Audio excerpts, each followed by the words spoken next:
значить, за одну установку розточив під опори з цієї сторони, з цієї.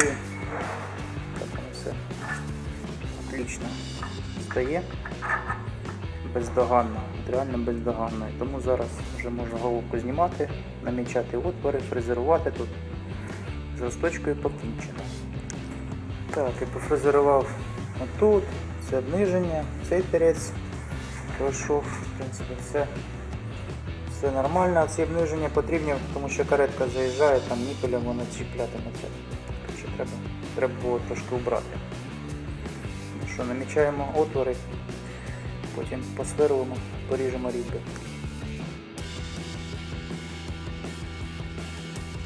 Намітив, посверлив, тут порізав різьби.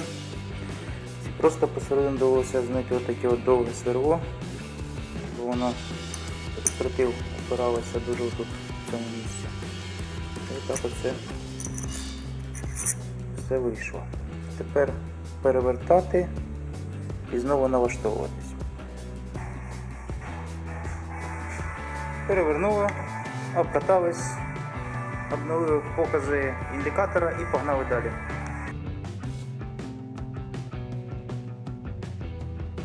Дорізав я ці опори,